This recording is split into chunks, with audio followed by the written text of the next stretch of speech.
What's up, guys? Today I'm gonna do a track breakdown on how I made. I'm gonna go over 3 main parts. I'm gonna show you guys. I don't like that take. I'm gonna cut. Hey guys, I'm gonna show you make 3 fun things I did in this track that maybe you could learn to make your song epic. Alright, it's time to get in the DAW. Hey guys, it's your boy Tenshi, and right now I'm going to be breaking down some features and fun stuff I did in my track Airwave. Hopefully you guys learned something. Hopefully I can share some of my knowledge, and let's get right down to it. So first thing I want to break down is some of the ideas behind the melodics in this track. So I wanted to emulate that old school 2000s trancey, like late 90s kind of progressive trance type vibe. So I looked into what kind of synthesizers they were using. I basically limited myself to those things, those kind of shapes and wavetables. So you can see at the start we have here an ARP going. Very nice, good sounding ARP. Just washed out and reverb and all the fun stuff. And as you can see, the patch is actually very simple. Over here in these analog, in this analog folder, there's a lot of basic shapes that are ripped from those old analog synthesizers, so you can use those to get a sort of, well, analog feel. So I have that running here. And then another thing that's commonly used in those kind of older tracks is slow LFOs working some parameters. So in this one, I have the bend and the wavetable position being automated over 2 bars up and down. So you can hear without it.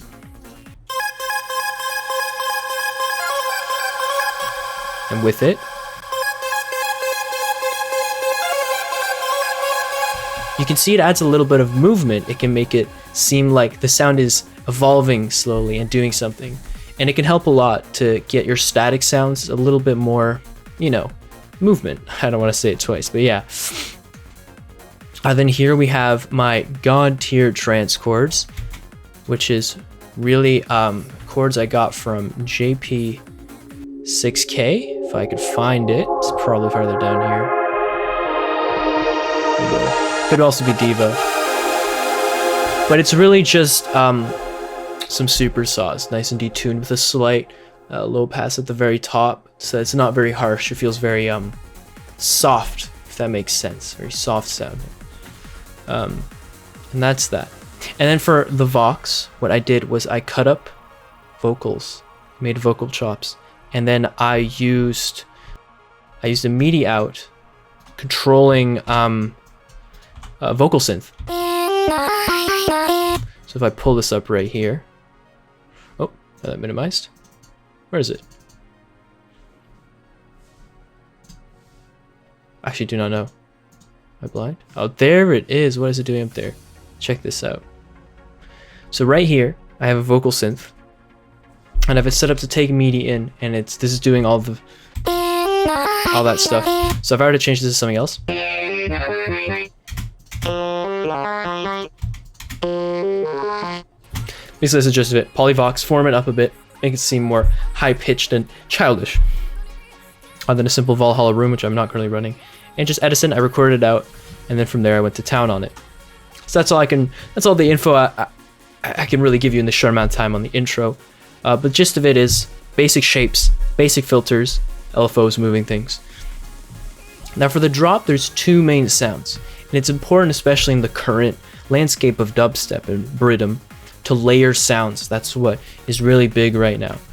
So in this drop, I have 2 separate sounds, and they are pretty distinct, and you can probably tell it's not just one sound if you really listen. You can hear that it's 2 sounds. So right here, we have our, oh, I'm on the wrong pattern. So right here, we have our sub out, with a little bit of a pitch automation down to give it that kind of punch. We have our basic, just driving yo kind of sound.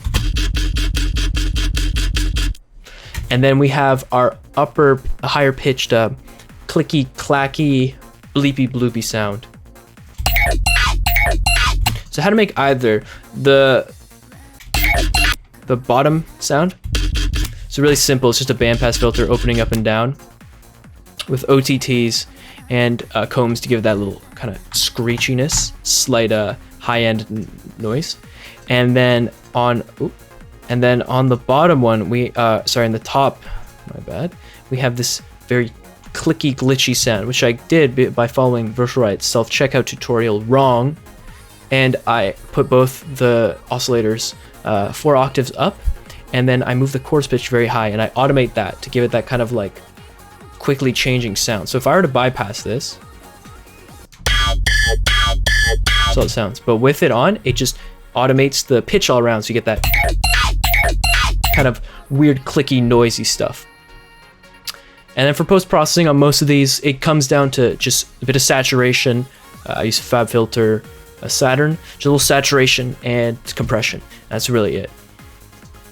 Now another fun thing I did was this and this, which I got by grabbing one of the original sounds from the first demo drop, and I threw a butt ton of effects on it, and I rendered out to Edison and I cut it up. And this way you can get really unique and interesting bass sounds and fills.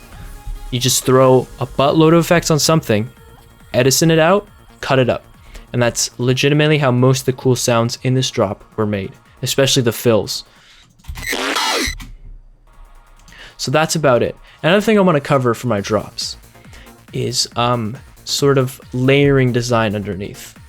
So there is a buttload of kind of stuff happening below the surface, below the basses and drums, which are in the forefront.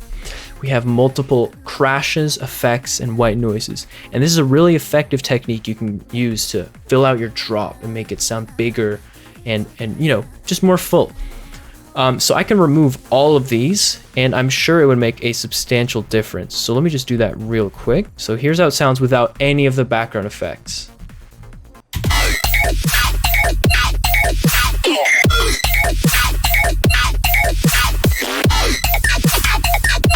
It's very empty sounding, not a lot happening. But if I add in all the background effects, I believe that there is something not happening here.